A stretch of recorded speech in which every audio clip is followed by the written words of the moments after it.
MSP खत्म होगी, MSP खत्म होगी, मंडी बंद हो जाऊंगी, और जो फीस है, जो मंडी की जो फीस है जीरो, बाहर जो है उसका सब कुछ खत्म हो जाएगा। इस बारे में आपका क्या कहना है? ये जो एक अफवाह फैलाई जा रही है कि सारी जमीन अडानी ले लेगा, अंबानी ले लेगा, इससे बड़ी झूठ भी कोई हो नहीं सकती। मेरा प्रश्न है वो ये है जी, जो मंडी का जो एजेंट है उसका तो ठैया है, उसकी लाखों करोड़ों की दुकान है, उसका सारा सौदा है, हमारा गेहूँ सारा सौदा लेकर भाज नहीं सकता हो, लेकिन जिसने एजेंट आप बना के भेजो हो, आधार कार्ड पे तो आवा हो, कल वो सारा सौदा लेके भाजेगा, उसकी गारंटी की? एक अंधे से पे कहूँगा मैं कि एक ऐसा शक बना लिया भी न्यू करया अपन या गाड़ी ले ली अलिया बढ़ेगी, इस हिसाब का शक बना लिया अंधे से पे। क्वेश्चन है वो एसडीएम वाला है जनाब। एसडीएम कल ने कोई डिस्प्यूट हो जावे तो मामला एसडीएम तक कोर्ट तक नहीं जाओगा। एक किसान किसी एसडीएम के लिए कुकर समझौता उसका है, कल ने तो जो पीछे वाला आदमी एसडीएम ने नुको है खरीद लेगा ही, तो अब कोर्ट का रास्ता वो बंद कर दिया आपने।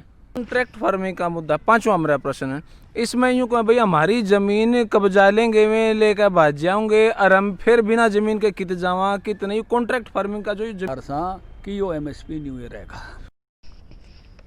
सारे भैया ने भाई मेरी राम राम, मैं Jagdeep Sharma step up chaser YouTube channel पर आपका स्वागत करता हूं। आज बड़ा भाई स्ट्रॉन्ग इंटरव्यू है, बड़ा खतरनाक है। पूरे हरियाणा नहीं पूरे देश में किसान आंदोलन जो है वायरल हो रहा है और बहुत कुछ है इस बारे में, लेकिन मेरे सीधे से सिलेक्टेड से 5 क्वेश्चन लाया हूं जहां पे पूरे देश में ये बातें चली हैं इन क्वेश्चन के ऊपर। तो हमारे साथ हैं भाजपा के अध्यक्ष श्री ओम प्रकाश धनखड़ जी। सर जी राम राम। राम राम। और जी ठीक ठाक? बिल्कुल, बताइए सर। पहला स्ट्रॉन्ग से क्वेश्चन है सर, देसी भाषा में बात करूंगा मैं ताकि आम आदमी के समझ में आवे। एमएसपी खत्म होगी, एमएसपी खत्म होगी, मंडी बंद हो जाऊंगी, और जो फीस है, जो मंडी की जो फीस है जीरो, बाहर जो है उसका सब कुछ खत्म हो जाएगा। इस बारे में आपका क्या कहना है? देखिए, जब ये किसान आंदोलन शुरू हुआ, खासतौर से पंजाब में शुरू हुआ, तो जो बात आप कह रहे हो इन्हीं बातों के साथ, इसी अंदेशे के साथ शुरू हुआ कि भाई मंडी ख़त्म हो जाएगी, एमएसपी ख़त्म हो जाएगा और बड़ी दिक्कत आ जाएगी सब तरह से। जो है बाहर जीरो जो फीस हाँ, मार्केट फीस बाहर जीरो कर दी तो मंडी क्यों कर बचेगी। हाँ, कौन जाएगा मंडी? सारी बातें उठाई गई, और ये सारी बातें उठाई गई एक अंदेशे पे कहूँगा मैं कि एक ऐसा शक बना लिया भी न्यू करया अपन या गाड़ी ले ली अलिया बढ़ेगी, इस हिसाब का शक बना लिया अंदेशे पे। संदेशा तो पहले भी ये था कि ये मंडी भी न्यू चलेंगी और भाई जो है एमएसपी भी न्यू होगा और हर साल बढ़ के ना होगा, ये बात शुरू में ही कही गई थी। लेकिन ईब जब तोमर साहब से इन किसान जत्थेबंदियों ने बात करी, किसान यूनियन ने बात करी, तो उन्होंने एक बात और कर दी, कह दिन की तसल्ली खातिर भाई हम लिख के देने तैयार सा कि यो एमएसपी न्यू रहेगा। हाँ, क्योंकि मैसेज यूं भी चल रहे थे भाई 1 साल एमएसपी मिलेगा, 2 साल एमएसपी मिलेगा, 3 साल के बाद नहीं मिलेगा। फिर इनकी तसल्ली खातिर या कह दी कि एक चिट्ठी भी आज गाल दी, सारे फैला दी कि भाई हम एमएसपी पे लिखत में देने तैयार सा। दूसरी बात जो एक और जो बात आप ठारे हो उस बारे में भी एक बात आज उनकी चिट्ठी में आई है, और वह चिट्ठी में बात इसी आ गई कि बात में कोई फर्क ही नहीं बचा। उनकी चिट्ठी में यह बात आ गई, उन्होंने ये लिख दिया चिट्ठी में कि कोई भी राज्य सरकार जो मंडी से बाहर बिजनेस होगा उसके बारे में भी टैक्स लगाने के बारे में, सेस लगाने के बारे में, मार्केट फीस लगाने के बारे में स्वतंत्र हो जाएगी। कि वह खुद ला लेंगे। ये मतलब जैसे ईब कैप्टन अमरिंदर ने उठाया था भी हम 6% मार्केट फीस लेते हैं, बाहर अगर जीरो हो जाएगी तो हमारी मंडियां का क्या बनेगा। ईब कैप्टन अमरिंदर पे छोड़ दिया तो न बाहर भी 6 लाना हो तो 6 ला दे। यानी पूरे पंजाब में जो वो बात कह रहे थे, बादल साहब कैप्टन अमरिंदर ते न्यू डिमांड करे थे, पूरे पंजाब को ये मंडी घोषित कर दो। ईब वा छूट राज्य सरकार के पे छोड़ दी, भाई आपने जितना टैक्स लाना हो प्राइवेट मंडी पे, बाहर के खरीदनीय पे आपकी एपीएमसी ही लगा सकती है। इसलिए जो पंजाब सरकार की छाती कांपे थी कि हमने जो पैसा मिलता है विकास का या किसानों के कल्याण का कदे वो खत्म नहीं हो जा, तो वह बात न्यू की न्यू उनके पाड़े में ही गिर दी। राज्य सरकार ही तय करे कि बाहर का बिजनेस भी उन्होंने कितनी मार्केट फीस पे चलाना है। एक तरह से इस कानून की यह बात आया पाछे, इस कानून का लागू होना वो राज्य सरकार पे ही चला गया। यूं मान ली, वो करना चाहो तो करो, नहीं करना चाहो आपकी मर्जी। मान लो कोई स्टेट चाहता है, मध्य प्रदेश कहता है भाई मैं 0 रखूंगा, तो 0 रख लो। पंजाब ने रखना है कि मैंने 6% रखना, तो 6% रख लो। भाई छत्तीसगढ़ के मन ने नहीं रखना तो वो 0 रख लो। अगर झारखंड के मन ने 4% रखना है, 4% रख लो। तो यह बात न्यू की न्यू अपने अपनी स्टेट पे छोड़ दी। हाँ, क्योंकि जो मंडी में जो मार्केट फीस थी वो मतलब जो इकट्ठी करा करते वह किसान के कल्याण खातिर, उनके विकास खातिर करा करते। जैसे हरियाणा में भी 1800 करोड़ मार्केट फीस इकट्ठी होती है क्या, मैं तो उसमें आधे पैसे HRDF में चले जाते हैं सड़क, ये गांव के विकास के लिए। कुछ पैसा हम सड़क बनावा, मंडी बनावा, जो किसान वेलफेयर की स्कीम होती है, भाई किसी किसान की खेती करते हुए डेथ हो जाए उसको 5 लाख रुपए देते हैं, किसी को कोई अंग भंग हो जाए तो उसको पैसे देते हैं। तो वो सारी की सारी चीजें न्यू की न्यू चल सकती हैं। मतलब एक तरह से जो डर था कि बाहर फीस 0 होगी, मान लो बाहर आपने 0 पे खरीदा, मैं मंडी में बैठा हूँ, मैंने उस पे खरीदा, तो बाहर से कदे घनी खरीदना होने लग जा तो वह फीस नहीं आवेगी। तो ये वह या छोड़ दी कि बाहर भी फीस लानी है, वह राज्य सरकार पे छोड़ दी, भाई थारी मर्जी, तुमने जिस तरह लानी है लाओ। ओके, तो यह बात एक तरह से यो सारी बात जो है ना राज्य सरकार पर चली गई। जो मुद्दा उठाया गया था किसानों के द्वारा या राज्य सरकारों के द्वारा, उसको केंद्र सरकार ने इस मुद्दे को इतने अच्छे तरीके से सुलझा दिया, कोई बात छोटी नहीं। अच्छा, मेरा जो तीसरा प्रश्न है वो ये है जी, जो मंडी का जो एजेंट है उसका तो ठैया है, उसकी लाखों करोड़ों की दुकान है, उसका सारा सौदा है, हमारा गेहूँ सारा सौदा लेकर भाज नहीं सकता हो, लेकिन जिसने एजेंट आप बना के भेजो हो, आधार कार्ड पे तो आवा हो, कल वो सारा सौदा लेके भाजेगा, उसकी गारंटी की है। देखिए, यह बात भी बहुत अच्छी बात आपने ठाई। एक सवाल इस आंदोलन में ये बड़े जोर से उठा था कि भाई ये बिजनेस करने का अधिकार जो है वो केवल और केवल बहुत साधारण तरीके से दे दिया गया, और इस तरह आदमी अगर बिजनेस करके चला गया तो इसमें मैं 2 हिस्से इसके करना चाहूँगा।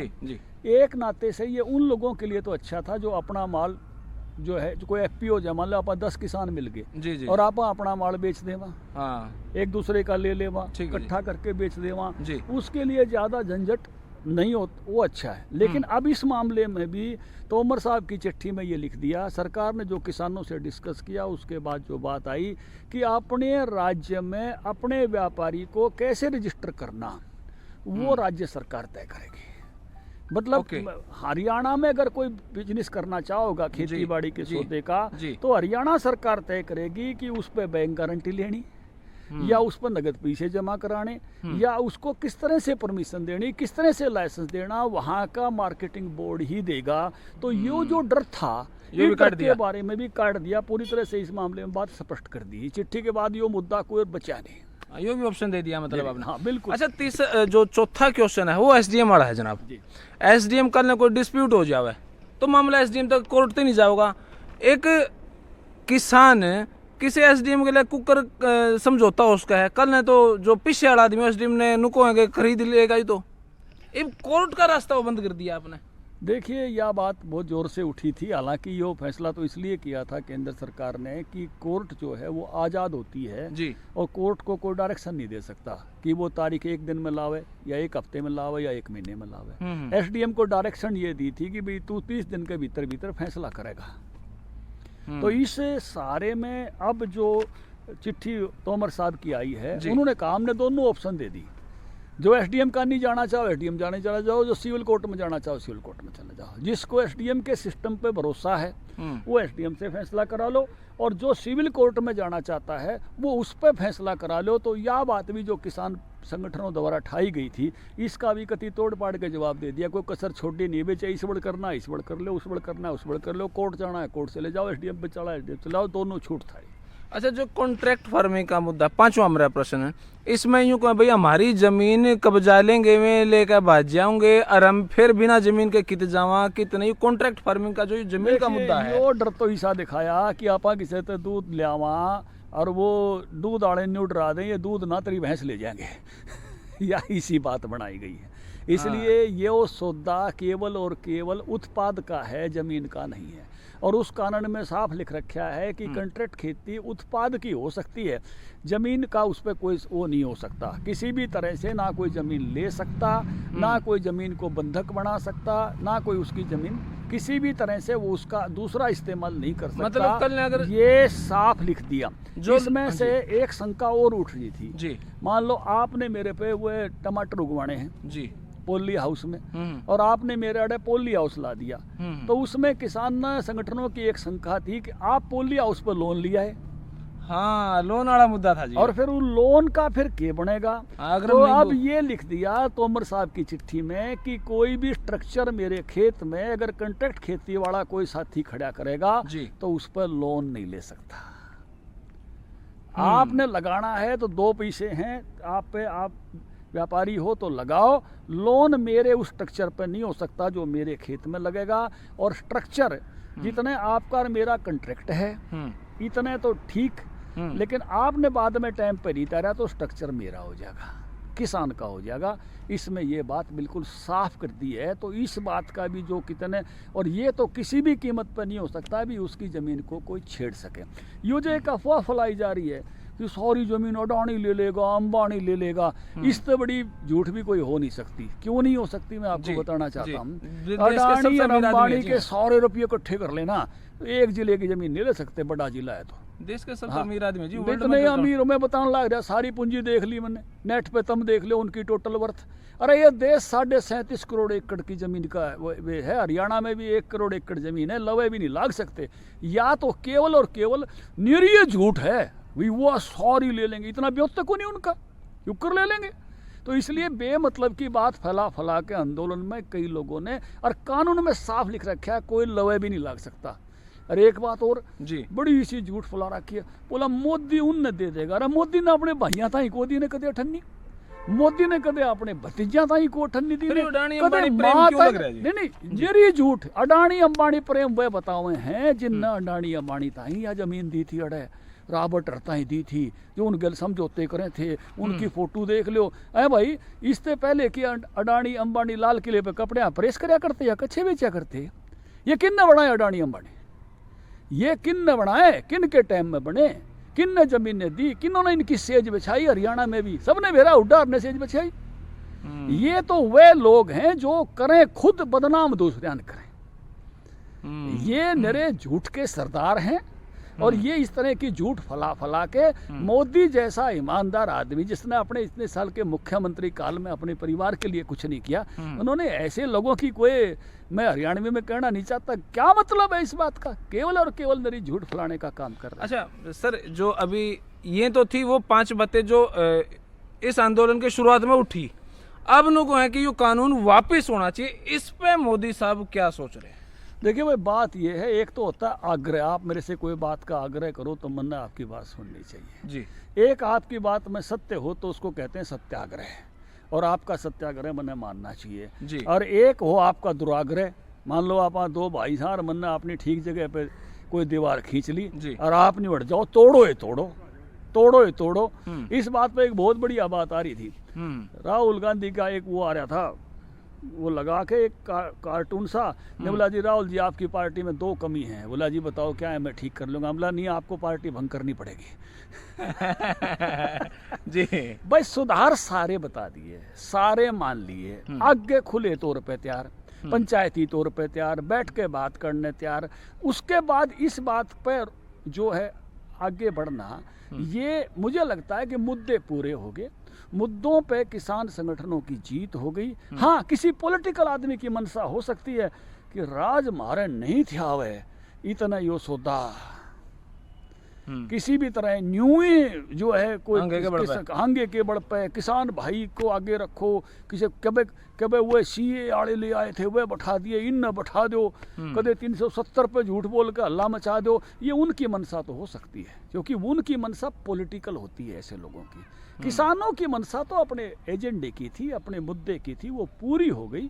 अब उसको कोई और दूसरे लोग अपनी मनसा के लिए, देखिए मैं ये मानता हूँ अगर आप आंदोलन करते हो बहुत बड़ी बात है जी, आंदोलन को सफलतापूर्वक चलाते हो बहुत अच्छी बात है, लेकिन आंदोलन को वापस लेने की ताकत भी आपकी होनी चाहिए।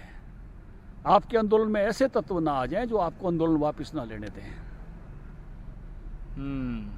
ये ताकत संगठन की ताकत केवल आंदोलन करने में नहीं है, आंदोलन को वापस लेने में होती है। जब राम जन्मभूमि का आंदोलन हुआ, बहुत सारे विद्वानों ने कहा था कि आरएसएस स्कूल ऑफ थॉट की ताकत राम जन्मभूमि का आंदोलन करने में नहीं, उसको उल्टा लेने में है। गांधी जी की ताकत भी इसी बात में थी। गांधी जी ने अनेक बार देश की आज़ादी के लिए आंदोलन किया, लेकिन जब लगता था कि आंदोलन किसी और दिशा में जा रहा है, गांधी जी आंदोलन वापस ले लेते जी। इसलिए आंदोलन में जब आपकी विजय हो गई, आपके सारे एजेंडे मान लीजिए, आज की चिट्ठी के बाद कुछ बचा नहीं है जी। प्रधानमंत्री जी के उद्बोधन में भी स्पष्ट हो गया। जब वो सारी बातें, जो आदमी 6-6 हजार रुपए सीधे आपके खाते में दे रहा, जिस आदमी ने 50% प्रॉफिट के साथ फसलों के दाम दिए, जो 6 साल तरह अपने पाया नीचे दबाए बैठे थे रिपोर्ट, वो तो आज टीवी पे आकर कहते हैं हम किसान ही थे।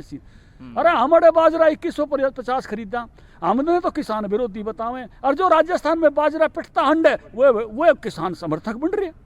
हमारे 12,000 मुआवजे दिया, हमने तो किसान विरोधी कहने लग गए। और जो आदमी उड़े 8,000 रुपये दे, वो किसान समर्थक का बैंड बजा रहे। अड़े गंडे का भाव 350, ये किसान समर्थक हैं, या वे जो 320 दे वे समर्थक हैं? यानी जो कुछ करया नहीं कर दे किसानों के साथ, केवल जाके झूठ की रोटियां सेक रहे, वे तो किसान समर्थक होने का दावा कर रहे हैं। स्वामीनाथन ने पैरा तले दबा दिया। स्वामीनाथन के चोर हैं वो लोग, उड्डा कमेटी पैरों नीचे दबा के बैठे रहे। स्वामीनाथन का जब बात आवे ना जी, लोग यूं को है कि भाई आप अर्धनग्न प्रदर्शन कर रहे थे, स्वामीनाथन लाएगा भैया। स्वामीनाथन का 50% प्रॉफिट के साथ फसलों के दाम देने का श्रेय अगर किसी पार्टी को है, किसी सरकार को है, तो मोदी जी की सरकार को है। ये दबाए बैठे रहे।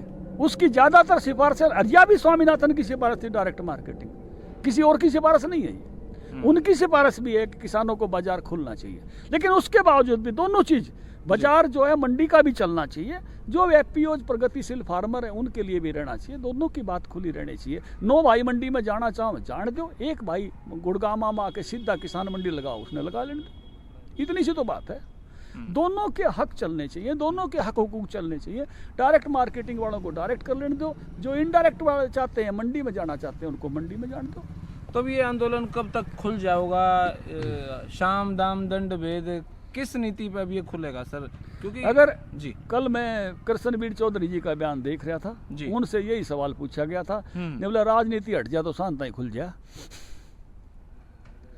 समझ गया? किसानों का एजेंडा तो पूरा हो गया है, जिनकी पॉलिटिकल एजेंडे इसके पीछे हैं, ये उनके मंसूबे नहीं है, उनके मंसूबे नहीं है। वो अलग अलग तरह के लोग हैं और वो पहचाने भी जा सकते हैं। कोई लाल झंडा लेके खड़े हुए हैं वहाँ पे, आप लाल झंडे को पहचानते हैं? जी। कितने लोग लाल झंडा लिए खड़े हैं वहाँ? उनके मंसूबे क्या हो सकते हैं? ये वो लोग हैं जो 62 में चाइना की जय बोल रहे थे, हमारे सैनिक बलिदान दे रहे थे, 62 में चाइना की जय बोल रहे थे। ऐसे जो राजनीतिक सोच के लोग हैं, वो अलग प्रकार के लोग हैं। उनको देश हित, किसान हित से ज्यादा मतलब नहीं होता।